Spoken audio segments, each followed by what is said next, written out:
Short-term rental cheat code 16, getting to the honey. Now, when I say the honey, I'm not just talking about that sweet nectar that the bees make. I'm talking about the lady that is gonna be booking this short-term rental. If you always keep in mind the honey, this is gonna be very helpful in your short-term rental acquisition. Now, anytime you have anything that pops up with your short-term rentals, you need to think, who is it that's going to be booking this, right? Who is it that makes the reservations, all right? And who is it that has reservations? Now, when I'm saying this, it's so important to keep this in mind. When you really think, what is it that is going to draw these ladies in, right? The queen bees, right? All those ladies that are looking over your listing, what are those things that are gonna make it pop? And what features of the home are going to make it absolutely a no-brainer? And which are the things that are going to give them reservation or pause? Are there elements that are a little odd? Here's a quick value add.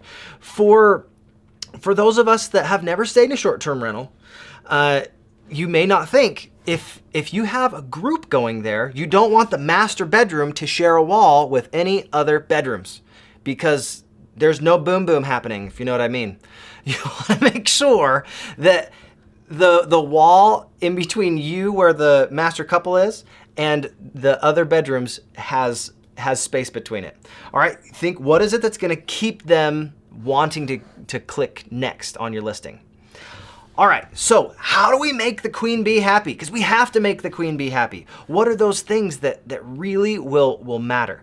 Here's one thing that I think is absolutely valuable.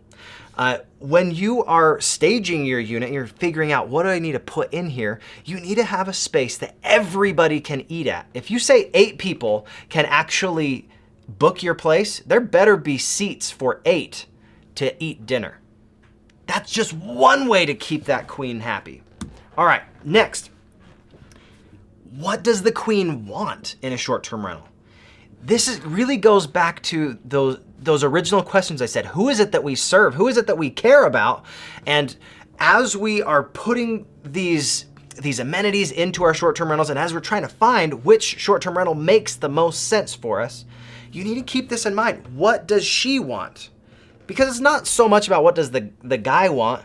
As long as he's all right, he doesn't have any major reservations pop up that makes him hesitant, it's gonna be fine. Okay, while we're moving here, will she be happy? I'm drilling this in because anytime you have something that might make her say, you know what, I really don't like that, suddenly you might have lost a booking. And you can prevent a lot of those things if you know what you're looking for, right? How do you keep the queen happy? How do you keep the honey happy?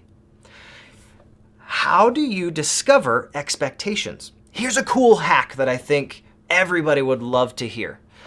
When we are looking online under Airbnb or VRBO, there's something called reviews.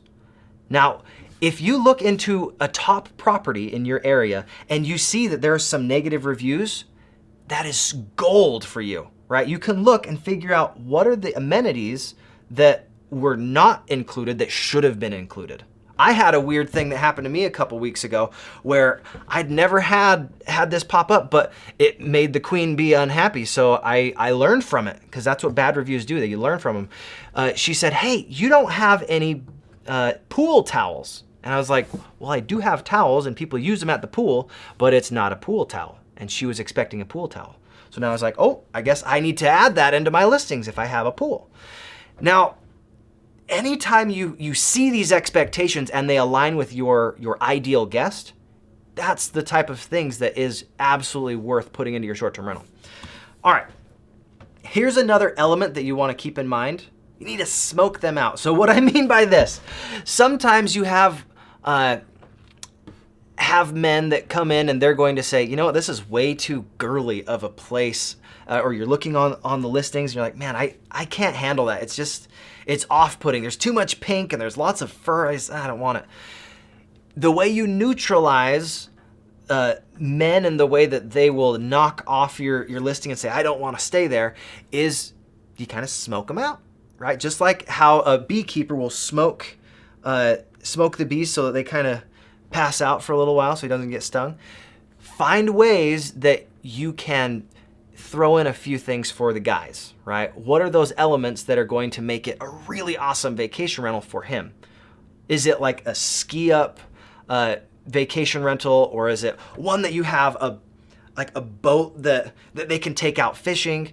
What are those little amenities that are not just for the family, but specifically for him? And that's just one way to neutralize his bad taste about any type of listing and make it so that he feels fine about it. Because if the queen bee is happy, everybody's happy. All right. Thanks so much, guys.